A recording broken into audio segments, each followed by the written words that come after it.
Good morning, everybody. Welcome to the StompBox situation. My name is Austin. And my name is Ian, and it is a beautiful Sunday morning. Nice and quiet, a little sunny, but a little cool crispness to the air. Yeah. A little morning air crisp. It's nice, you know? Austin's sipping on a La Croix, and I am as well, but they just so happen to be like our least favorite flavors. Yeah. What do you have? The cran raz? Cran raz. And I got the berry. Yeah, Ian drugging a berry, which I feel like berry just tastes like Tylenol. cough medicine. Yeah. Like liquid Tylenol. Yeah, and then cran raspberry isn't enough flavor to actually be cran raspberry. Right. It's like barely cran and barely raspberry. It's like really, really old Sprite in a way. I know what you're saying. You know what I mean? Yeah. But the carbonation's still there. Right.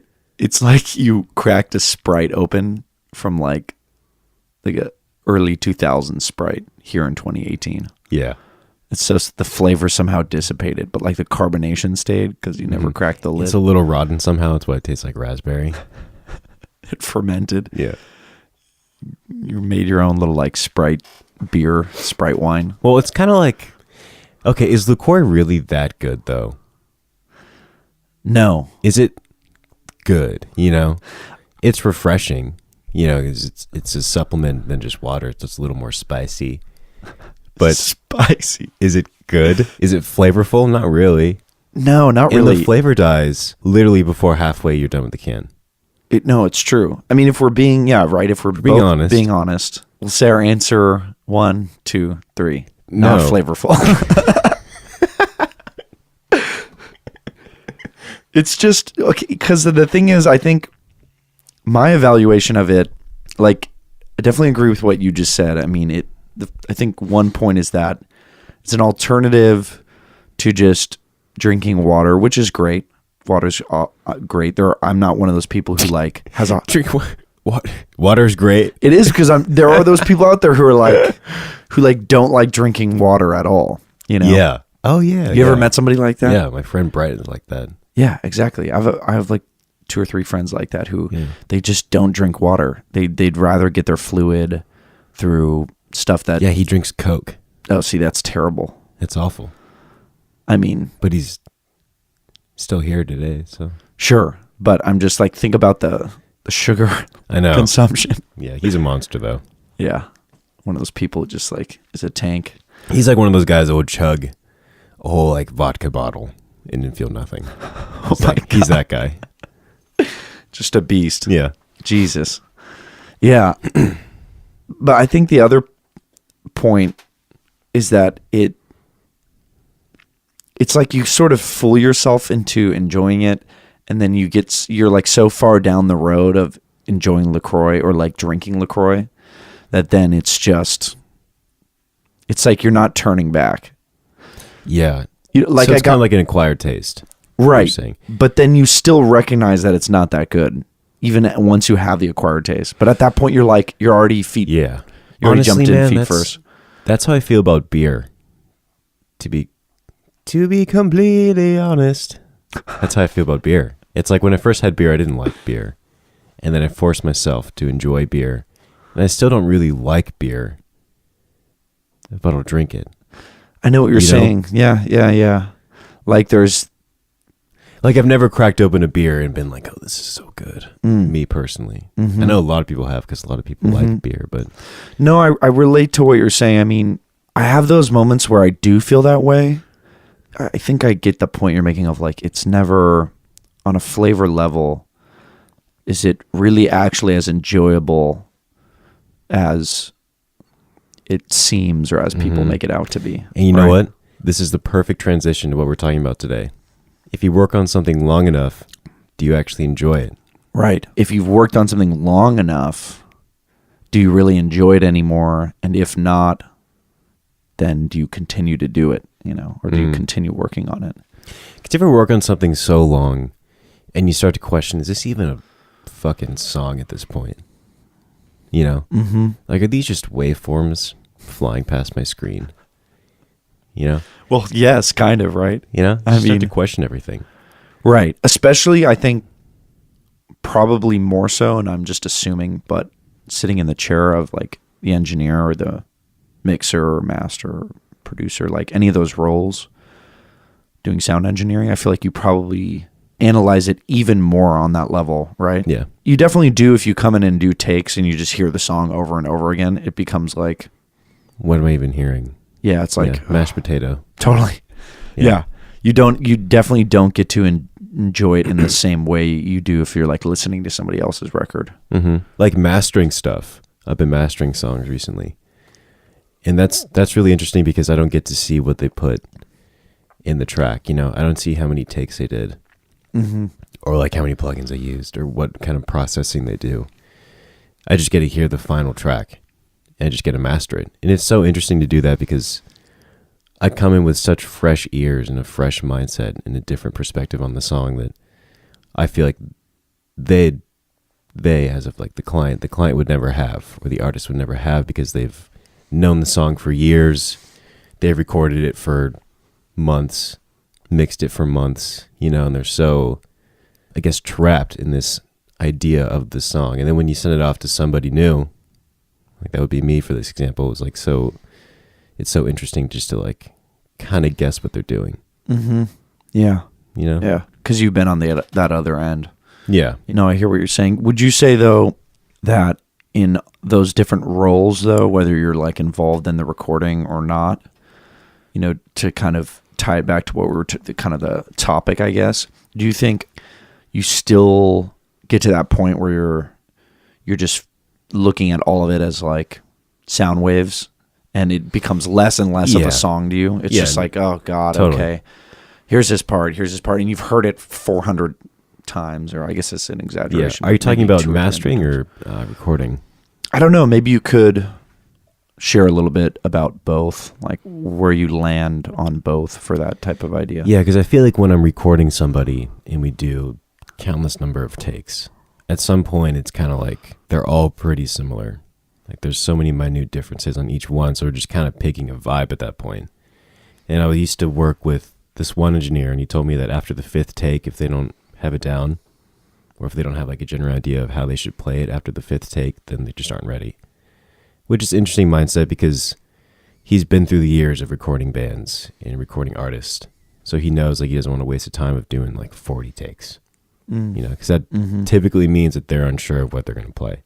You know, I don't know. So you and I were just listening to Casey Musgraves, right? I'm thinking about that, and it's like on an album like that where it's very cut and dry, the different parts. Although it's a fantastic album, you can tell like there's verse, chorus, like bridge, very produced. like it's very produced. Like there's set sections to it, and a lot of music's like that.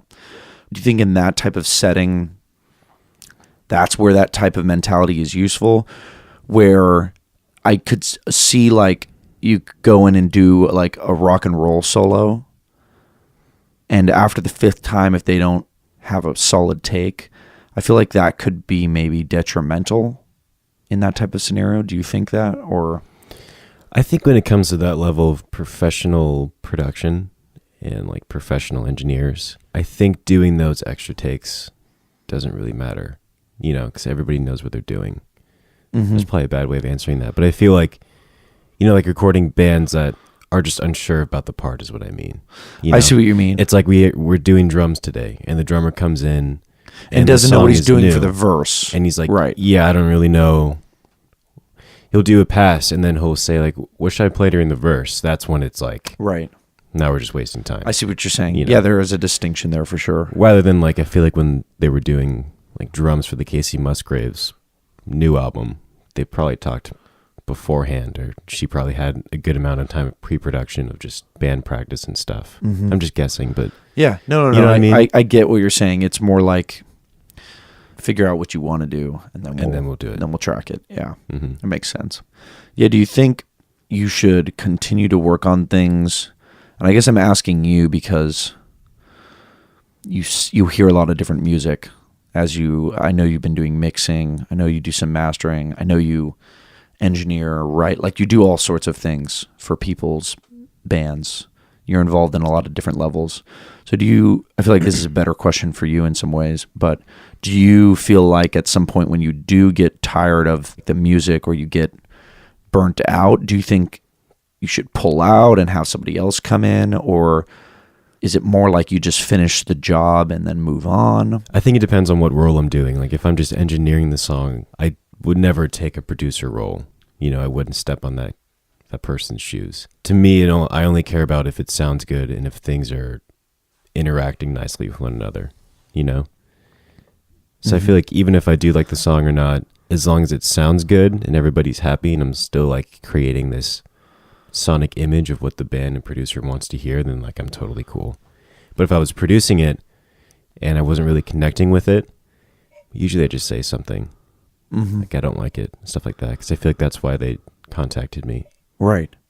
Right. So at that point, if anything, you try and help them steer into some different direction or something along those lines. Like try to be more creative critically. And with like mixing and mastering and recording and all that stuff, even if I don't like the song, I still do something to the song that I like. So eventually at the end of it, I'll like some aspect of it, Right. Like if I'm mastering a song and I really don't enjoy it, but I put on a certain EQ and I just love the EQ settings on it, then I'll probably like the song more. I get what you mean. You know what I mean? Yeah, totally. You put your own like touch, your own flavor in there, so to speak.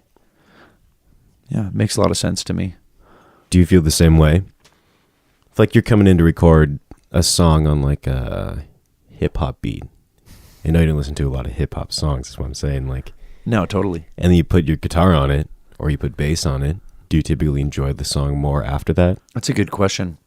I think it would depend on the person and the artist, like the person I'm helping out or doing something for.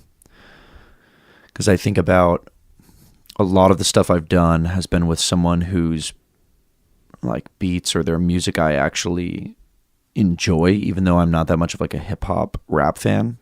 I actually enjoy what they're doing. It's creative. It's unique.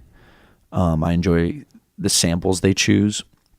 So there's like this base level of enjoyment off the bat.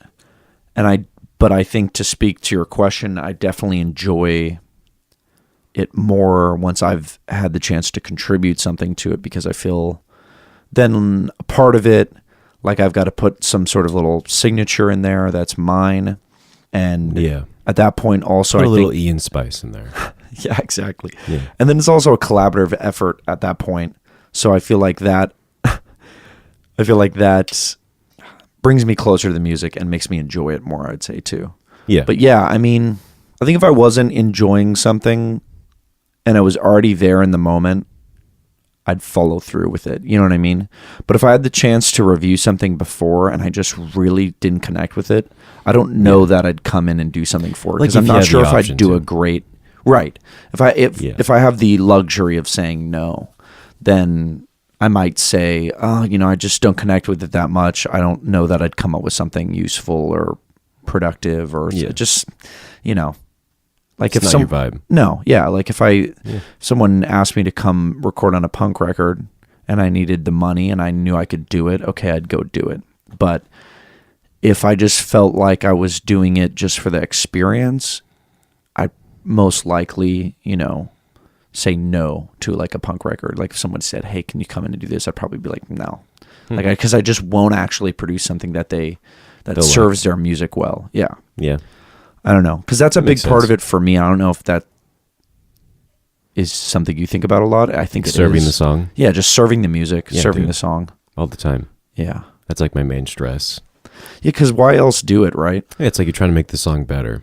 Mm-hmm. Last time we talked a lot about what I've been up to, and I know you shared a little bit today, but maybe you could just, I don't know, share, if you want, a little bit about what you've been up to the last few months. Yeah, what have I been up to? I've just been doing a lot of band stuff in a way. I've been trying to play more shows with Western Waters.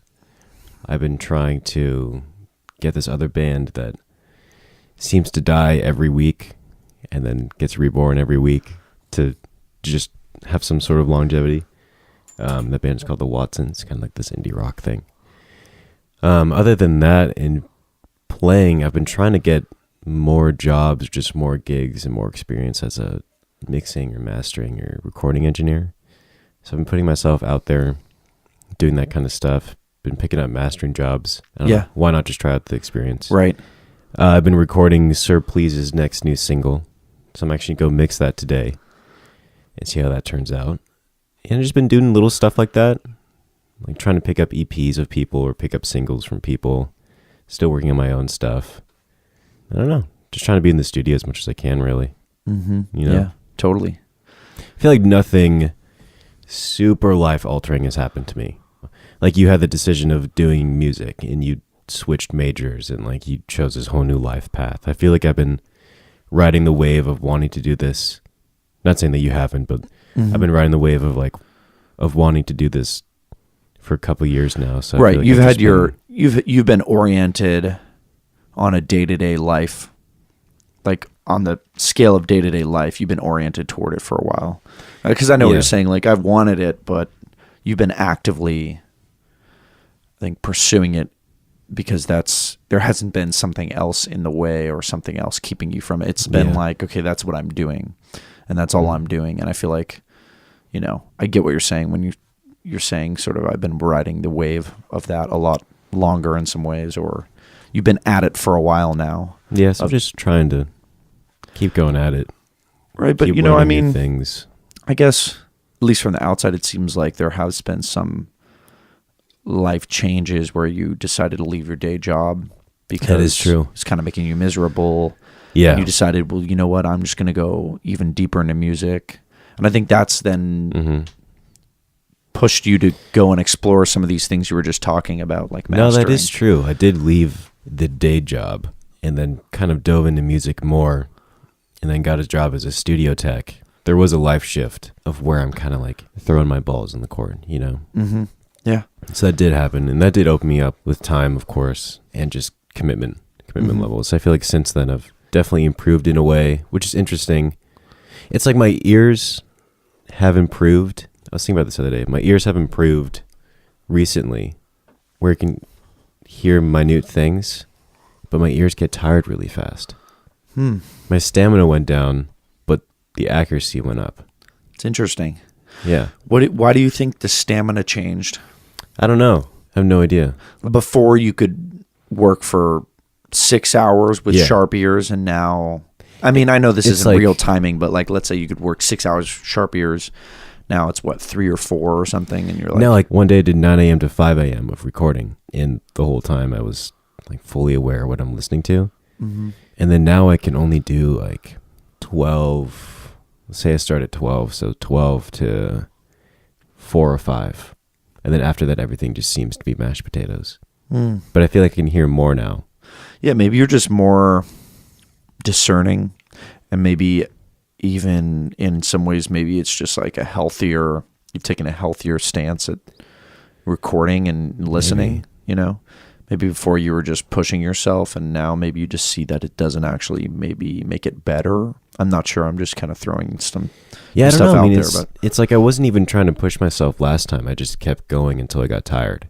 Right. I just wouldn't get tired. Mm-hmm. But then now I just get tired really easily, but I can hear a lot of different things. Right. Just That's interesting. Weird. Yeah. It's like when you play guitar and your bends are really accurate. Like your bends were kind of accurate before, but now when you play guitar, they're more accurate, but it hurts your fingers.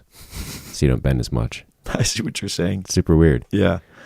No, I mean, I relate. I definitely go through different periods of, I don't know the right word for it, but maybe just, my level of energy or my ability, where I've felt like my ability's slowly been increasing over the last few months, but there were times where I'd play for like 4 or 5 hours a day, or I'd jam out for like 4 hours straight or whatever. And although I still sometimes do that, I'd say there's more of this balance to my day-to-day time and how much I play, because I don't know, I get to this place of like, I feel like diminishing returns sometimes.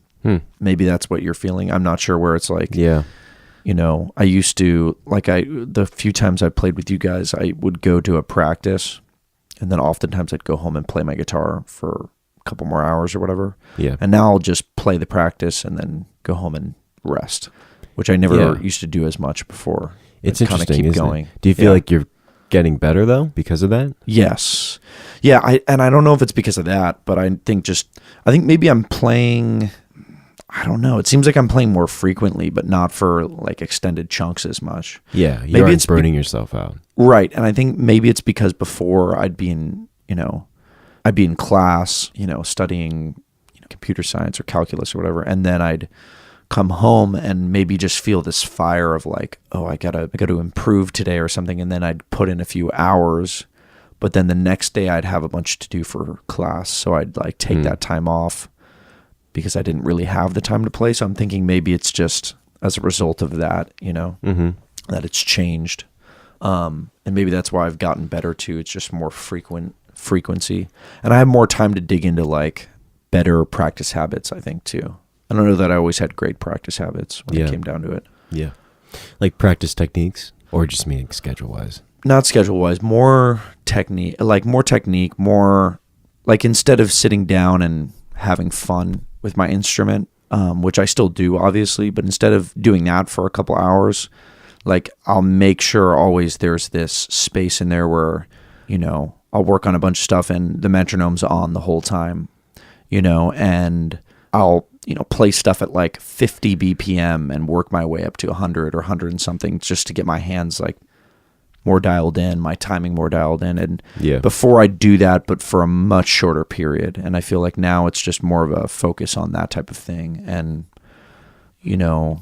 working on sight reading and working on like my ear. And it's a slow development because it takes a while, but I feel like those things are slowly all improving because there's more of a directed focus on those things. Yeah.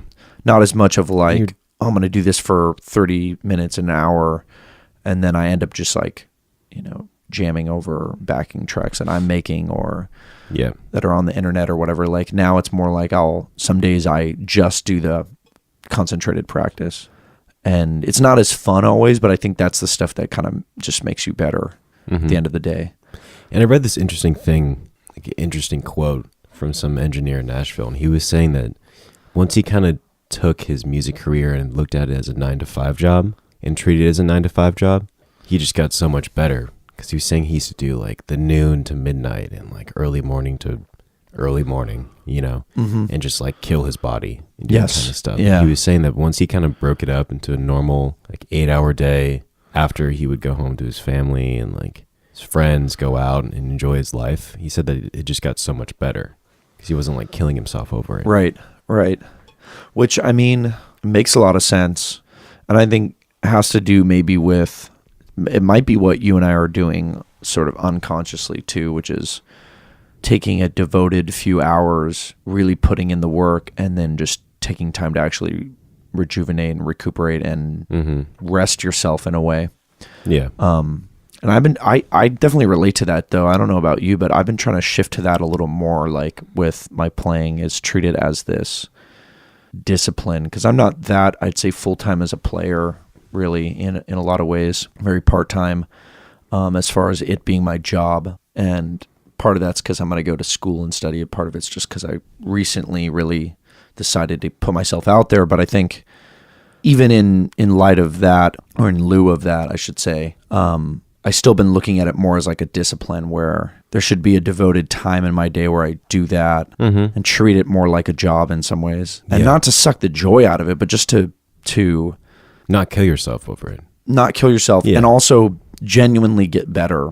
I don't know about you, but sometimes there was those practice days where I sat down and I was playing, but like I didn't actually get better because someone just gave me this metaphor the other day, actually yesterday. This guy I was playing with, Sean, he said, I really like this metaphor. It was like, there's sugar playing and there's like protein playing, or like sugar music and protein music. And sugar is the easier stuff that makes you feel good and is fun to play. But the protein is not that it's not fun, but it's just radically builds your skill more, but it doesn't give you that like sugar high, right? Yeah. It's kind of like the same feeling of eating the donut feels great for breakfast or whenever, right? Maybe you're later in the day, you get a coffee and a donut or pastry or whatever your vice is. I don't know. But like that sugar feels great, But if you go and have like a salad instead, yeah, it doesn't always taste as good, nor it's not always exciting chemically or for your mouth or whatever, but Yeah. ultimately you feel better, or ultimately it gives you better energy for the day. And I was just thinking, I've been thinking about that now since that guy shared it with me yesterday a lot in that's those interesting. terms, you know? Yeah, Like, I feel like hearing that makes me kind of think I've been doing a lot of protein stuff with my ears recently. Not a lot of sugar. Because I would love to do like Americana country stuff, like jam band stuff in a way, or mix that kind of stuff. But I was doing like rock or rock punk, that kind of stuff recently. yeah. So I feel like that's been protein to me. Maybe that's why my ears are getting more tired, because it's not something I'm so accustomed to. Right. You know, because it's easy for me to throw up EQs and compress shit with music that I know, you know, Right. rather than something that it's not. So I think my brain is kind of rewiring. Yeah, it's Or more my ears are being like, what are you going to do here? Because true. Yeah. you never really dealt with this before. Yeah, you're working out a little more, right? Yeah. You know, it's like it's like not doing a lot of core work and then exercise, and then all of a sudden you're doing a bunch of abs, Yeah. and you're sore as hell, but you're getting stronger because of it. Mm-hmm. But yeah, no, that's cool. That I don't know. It's cool that metaphor could apply over to where you're at, because I've definitely looked at my experience in the same way, you know. And those terms I feel like are a great way of talking about it, because instantly when you used it for your scenario, I felt like it connected with me in a way where it was like, oh yeah, no wonder you're probably getting more tired. You know what I mean? You're working out in ways you haven't before, in a sense. But I think that's going to wrap it up for today. It was a shorter one today, but I feel like we don't want to overkill it. And I don't know, me personally, I want to get back into catching you guys up with what Ian and I have been doing, and then get back into the maybe pedals and music topics. Yeah, absolutely. I think so. But thank you, as always, so much for tuning in today. We know it was a little slower one. We're both a little tired today, but It's the morning where we're at. but we very much appreciate you guys tuning in. And as always, you can catch us on Facebook, Twitter, or Instagram. If you want to send us a direct message, do it on any of those platforms, or shoot us an email at stompboxpod@gmail.com. And we would love to get back to you or take your suggestions. So yeah, please reach out to us. We'd love to hear what you have to say. And we will catch you soon.